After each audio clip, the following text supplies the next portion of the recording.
In Pittsburgh, weatherman Phil reassures his viewers that the incoming blizzard won't reach western Pennsylvania, where the nation's older Groundhog Day festival is held. This will be the 4th year that Phil will be covering that event. He's energetic and funny on camera, but as soon as the recording ends he shows his true colors. Phil thinks this small news station is beneath him and doesn't treat his coworkers well. On February 2nd, the new team drives to Punxsutawney. Phil keeps complaining about the festival, calling it stupid. His producer Rita thinks it's very cute, so Phil judges her for it. When they arrive at the hotel, Phil immediately announces that he can't stay there.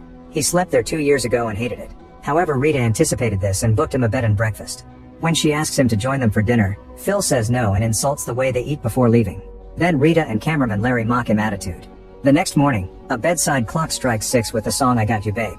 Phil gets ready for work while ignoring the radio hosts, who say that the blizzard will come to Punxsutawney. When Phil leaves his room, a man tries to chit-chat about the weather, so Phil gives him a sarcastic answer to get rid of him. In the dining room, the manager tries to chit-chat too and mentions the blizzard. Phil gives her a whole weather presentation with his most sarcastic and annoyed tone, making the mood very awkward. The manager is still nice and wonders if he'll check out today, so he answers that there's a 100% chance of him leaving. Outside, a homeless man is asking for change and Phil only pretends to search his pockets without the intention of giving him anything. At that moment Phil is approached by a very enthusiastic man who greets him like an old friend, but he doesn't recognize him. His name is Ned and they went to school together. He talks a lot, so Phil tries to walk away, but Ned follows him and keeps on rambling. When Ned tries to escape by crossing the street, he steps on a puddle. At the festival, Rita is having a great time, but Phil complains as soon as he arrives.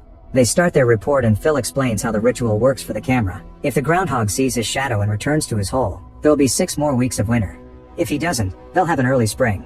The hosts grab the groundhog and pretend to talk to him to then announce that they'll have more winter, causing the crowd to boo. Phil turns the camera again and makes a sarcastic comment on how exciting the day has been. Rita asks him to try again with a better attitude, but Phil refuses and leaves. When the team tries to go home, they discover that the blizzard has arrived and the highway has been closed. Phil gets angry and goes to argue with the state trooper, refusing to admit his prediction was wrong and calling this weather just a few flakes. The trooper refuses to open the road and sends him back. Afterward, Phil tries to call the weather department, but all the long-distance lines are down. A man accidentally smacks with a snow shovel when he walks by. In the evening, Phil goes to a bar to grab a drink. Rita and Larry show up to ask if he wants to go to the groundhog dinner, but Phil insults them and chooses to be alone in his room. When Phil tries to shower, he finds the water extremely cold and his mood gets worse. The next morning, the clock strikes 6 again with the same song and the radio hosts say the blizzard is coming. When they mention the festival, Phil gets confused and looks out the window. There are no signs of the blizzard, which confuses him even more. As he leaves the room, the same man tries to chit-chat about the weather, so Phil pushes him against the wall and wonders if this is a prank. He asks the date and the man says it's February 2nd, which makes no sense. In the dining room, the manager also asks the same weather question, so Phil calls it déjà vu. When she asks if he's checking out today, he answers that there's an 80% chance of him leaving. Outside, Phil sees all the locals going to the festival. The homeless man is in the same corner and Ned approaches Phil again with exactly the same words. This time Phil remembers his name and says he isn't feeling well before running, only to step on the same puddle. When Phil arrives at the festival, he asks Rita to slap him, which she gladly does. He tells her he's having a weird problem and that they need to talk, but Rita wants to finish the job first. Phil does the presentation and the groundhog's result is the same, so Phil leaves without finishing the report. Back in his room, Phil ends up in a cold shower again. Then he tries to make a call, but the blizzard has arrived and the long-distance lines aren't working. Before going to bed, he breaks a pencil and leaves it on the nightstand. The next morning, the clock strikes 6 with the same song. Phil immediately checks the pencil and finds it in one piece. He rushes out of the room, ignoring the man and the manager asking the same questions to quickly go outside. On the street, he ignores the homeless man and pushes Ned, stepping on the poodle as he escapes. At the festival, Phil tells Rita that he won't do the report because he's already done it twice and leaves without another word. Later they meet at a diner and are startled by a waitress dropping the dishes. Phil explains to Rita that he's reliving the same day over and over, but Rita doesn't believe him and thinks he should get his head examined. When Larry says it's time to go, Phil tells him that the roads are closed and he was wrong about the blizzard. Afterward, Phil sees a doctor, who runs a bunch of tests but finds nothing wrong. Next he sees a psychologist, who has no way to help him either. Later he goes to a bowling alley to drink with 2 locals and complain about the situation, wondering why he couldn't be reliving a nicer day. Since the guys are very drunk, Phil volunteers to drive them home. He asks them what they'd do if there was no tomorrow, so they say they'd do whatever they wanted because there are no consequences. Excited by this idea, Phil runs over a mailbox, so a police car starts following them. Phil just makes a sudden turn and the police have to dodge him, so they end up crashing into some trash cans. Then Phil takes the car to the train tracks and the cops keep following them. A train appears in front of them, so Phil makes another quick turn, avoiding it just in time. He laughs as he announces he won't follow the rules anymore. When more police cars appear, Phil makes the car run over a groundhog decoration. An officer immediately comes to the window and Phil pretends to order fast food from him. Minutes later, he's locked up in a cell. The next morning, Phil wakes up at 6 back in his bed. This time he's excited about the day and quotes all the lines from the radio. In the dining room, he asks the manager if the cops are looking for him, and when she answers no, he kisses her. He also asks her to hold his room for an extra day. On the street, he says no to the homeless man without pretenses and punches Ned in the face. Today he remembers to avoid the puddle and watches another person step on it instead. At the diner, Phil orders lots of sweet dishes, keeps drinking coffee, and even smokes. He's also not startled by the broken dishes anymore. Rita is worried about his health, but Phil replies that he doesn't worry about anything anymore. Since he's eating like a pig, Rita uses a quote to call him selfish and implies he'll die alone. When Larry comes to pick them up, Phil refuses to go with them. Once they're gone, he approaches Nancy and asks her a bunch of questions about her life, only to leave without explaining anything. The following day is repeated again and Phil finds Rita at the festival. He pretends they used to be in the same class together using the information he gathered and impresses her by saying he works on TV, which convinces her to go on a date with him. After the festival, they go to Nancy's house to get dirty. Phil keeps unconsciously saying Rita's name, and when Nancy notices, Phil asks her to marry him. A few resets later, Phil has perfectly memorized the incident of a woman distracting 2 guards at the bank. Since he knows all their movements, he easily approaches the truck and steals a bag of cash, leaving before anyone could see him. That night, Phil goes to the movie theater in a fancy car and dressed like a cowboy. His date is wearing a maid uniform because he told her they'd be going to a costume party.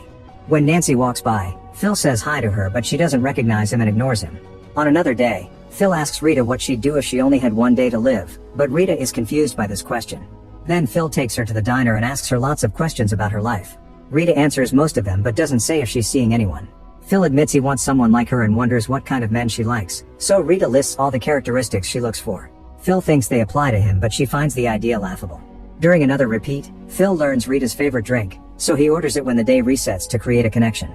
He isn't good with the toast though, so he tries again, and this time he mentions both Rita's drink and toast dedication, which impresses her. Afterward, Phil shows her the best spots in town. Whenever he does something wrong, he tries the day again and fixes his answers. He even learns a bit of French to impress her. One night while they're building a snowman, some kids throw snowballs at them. They throw some back and have fun until Rita falls. When Phil tries to help her, he falls as well and they almost kiss. Then they go to a gazebo and dance together for a long time, almost kissing again. On the way to the bed and breakfast, Rita admits that today was the perfect day. Phil brings her inside and they start kissing on the couch, but Rita says she can't stay tonight and promises to see him tomorrow. Desperate not to lose her in the reset, Phil won't let her go and keeps kissing her, even saying that he loves her. Since they still barely know each other, Rita freaks out and realizes that today was only a setup to get her into bed, guessing he called her friends to learn all her favorites. She thinks Phil will never love anyone because he loves himself too much and slaps him before leaving. Afterward, Phil tries the date with Rita several times, but the night always ends with her slapping him and leaving. Eventually he gives up and goes to the festival in an awful mood. During the next reset, he stays inside to drink and watch TV, annoying all the other guests because he knows all the answers to the questions in a game show. As the day continues to reset, Phil's mood gets worse. Sometimes he goes to the festival and says horrible things for the camera. Other times he breaks the clock. One day during his report, he mentions that winter can never end as long as the groundhog keeps seeing his shadow. This makes him think that his loop won't end until he stops the groundhog. After the festival, Phil kisses Rita's cheek and asks her to remember that they had a beautiful day once. Then he waits until the hosts are distracted and jumps into their truck to drive it away with the groundhog on his lap. The police immediately start chasing him, and Rita and Larry follow them in the van.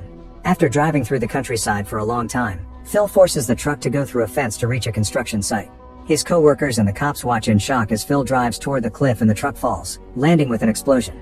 However, Phil doesn't die, he just wakes up in bed at 6 again. Refusing to give up, he starts trying different methods to self-delete, like a toaster in the bathtub, walking into traffic, and jumping off a building. Sometimes Rita and Larry have to identify the body. Eventually Phil gets tired of this and decides to tell Rita the truth, calling himself a god. Obviously Rita doesn't believe him, so he drags her around the diner and tells her personal information about every person there. When Rita calls it a trick, Phil predicts the falling dishes. Now Rita is worried and wonders if he knows everything about her too. Phil lists a lot of details about her and writes down a sentence, which is exactly what Larry says when he comes to pick them up. Rita finally believes him and says she'll spend the day with him just to see what happens. In the evening, the duo is in Phil's room throwing cards at a hat. He's done this so many times that he has perfect aim. Phil is sad that tomorrow Rita will forget about this and think he's a jerk again, but Rita thinks he should see this as a blessing and not a curse. She wants to wait until 6 to see what happens, however she ends up falling asleep cuddling him. Phil kisses her cheek and says how much he loves her. On the next reset, Phil decides to follow Rita's advice. After giving all his pocket money to the homeless man, he shows up at the festival with coffee and pastries for his team. He has an idea for a better spot for the report and helps them move the equipment. Once his job is done, he starts doing more intellectual things like reading thick books and learning to play the piano. In the morning, Phil is more friendly with the guy in the corridor and even chats back. He continues to take up hobbies, and thanks to all the repetition, he becomes a great piano player and learns how to make beautiful ice sculptures. The next time he sees Ned, he hugs him and says he missed him, so Ned runs away in fear. One night, he sees the homeless man shivering on the street and takes him to the hospital. Unfortunately, the old man dies anyway.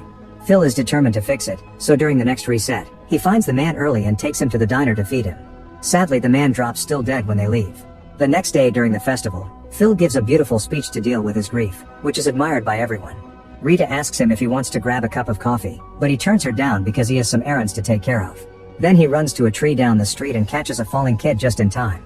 This is how Phil spends the repetitions from now on, helping people.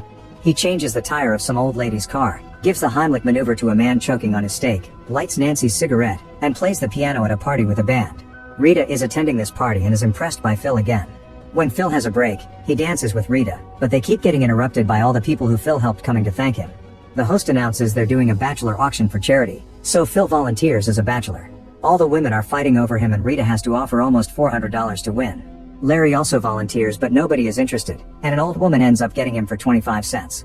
Afterward, Phil takes Rita outside and makes an ice sculpture of her, which she thinks is beautiful. Phil says that no matter what happens tomorrow, he's happy now because he loves her. Rita admits she's happy too and they kiss. The next morning, the clock strikes at 6 with the same song.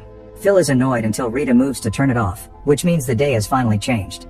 Still a bit unsure, he asks Rita about yesterday and she mentions the auction while they share some kisses. Then Phil checks the window and sees all the snow from the blizzard. Feeling incredibly happy, Phil gets back in bed to celebrate with Rita.